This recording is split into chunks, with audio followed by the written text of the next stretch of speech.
Pemirsa, di tanggal 13 November 2025, hujan deras yang telah turun beberapa hari membuat tanah di lereng perbukitan Desa Cibenying ini menjadi jenuh air. Jadi sekitar pukul 8 malam, lereng tiba-tiba longsor dan menimpa permukiman warga di Dusun Cibuyut dan Tarukahan. Material tanah dan batu menimbun rumah-rumah yang berada tepat di bawah tebing. Warga yang selamat segera meminta pertolongan dan tim SAR gabungan datang malam hari itu juga untuk melakukan pencarian sampai hari ini, pemirsa. Kami tampilkan berkenaan dengan apa yang terjadi di Cilacap di hari kelima ini, pemirsa. Hingga hari keempat kemarin, tim SAR gabungan berhasil menemukan ada 13 korban meninggal dunia. Tadi laporan teman kami, rekan kami nambah 3 lagi. Berarti ini tinggal 7 lagi, pemirsa, untuk orang yang dilaporkan itu masih hilang. Sementara untuk hasil identifikasi oleh tim DVI Polri, sudah ada 11 orang yang kemudian ini sudah diketahui identitasnya.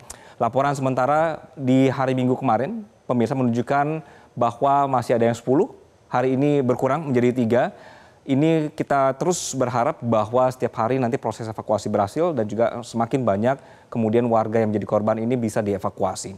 Nah, operasi SAR longsor di Desa Cibenying melibatkan 747 personel gabungan dari Basarnas, TNI, Polri, BPBD, dan relawan. Untuk mempercepat pencarian juga tadi sudah ada informasi penambahan ada 9 anjing pelacak yang difokuskan di titik-titik tertimbun material longsor.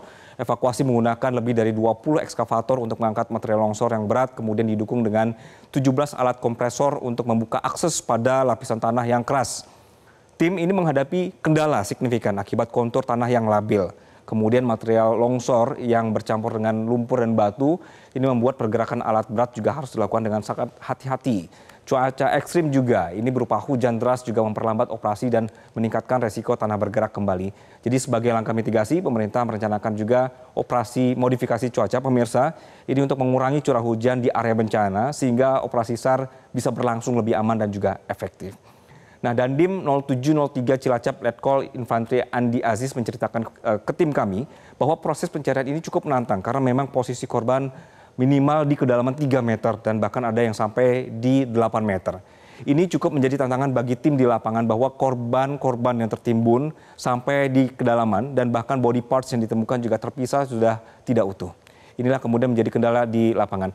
Kita simak, pemirsa, pernyataan dari Basarnas berkenaan dengan strategi pencarian di hari ini atau hari kelima. Hari kelima ini kami sedang melakukan pendataan di masing-masing workset, kurang lebih 600 orang lebih di lapangannya. Jadi memang kesulitan akses menuju lokasi khususnya di A1 itu memang harus membuat jalur terlebih dahulu dalam rangka pengerahan alat berat itu. Untuk itu maka kami menggunakan Sinso untuk memotong setidak-tidaknya pohon-pohon yang memang sudah dari bekas timbunan-timbunan longsoran itu untuk jadikan akses ekskavator. Baik, pemirsa, di belakang saya ini adalah ilustrasi peta yang dikirimkan oleh tim kami di lapangan berkenaan dengan operasi pencarian. Jadi ini adalah titik pencariannya. Tadi Anda sudah mendengar ada titik A1, A2. Karena tim SAR ini melakukan atau untuk mempermudah koordinasi, mereka membagi area pencarian menjadi 2 sektor utama, A, B. Sektor A, tim SAR fokus pada 2 titik pencarian yang disebut dengan worksite A1 dan A2 yang berada di Dusun Cibuyut.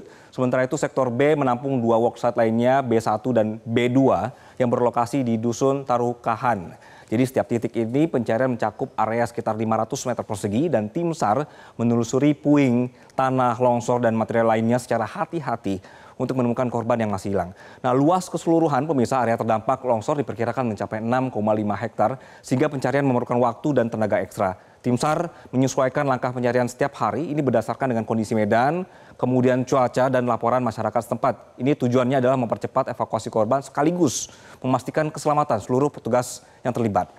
Bencana longsor di Desa Cibenying ini, pemirsa, berdampak signifikan terhadap permukiman warga. Menurut laporan terbaru dari BPBD setempat, 2 dusun terdampak langsung akibat pergeseran material tanah dan reruntuhan bebatuan. Ada 17 kepala keluarga yang terdampak, kemudian juga ada 8 rumah roboh, 1 rumah rusak sedang dan 16 rumah terancam. Dan ini juga semua sedang diperhatikan kondisinya karena kondisi ini juga memaksa sebagian warga untuk mengungsi sementara ke lokasi yang lebih aman sambil menunggu pemantauan dan penanganan lebih lanjut dari pihak berwenang. BPBD bersama dengan aparat desa terus melakukan penilaian resiko untuk memastikan warga yang masih menempati rumah terancam ini tetap aman. Jadi, pemirsa, bencana ini menegaskan pentingnya mitigasi dini dan pengawasan kontur tanah di wilayah rawan longsor, terutama saat curah hujan tinggi dan kondisi tanah labil. Pemerintah daerah juga menyiapkan langkah-langkah evakuasi dan perlindungan bagi keluarga terdampak agar resiko tambahan dapat diminimalkan. Jelajahi cara baru mendapatkan informasi. Download Metro TV Extend sekarang.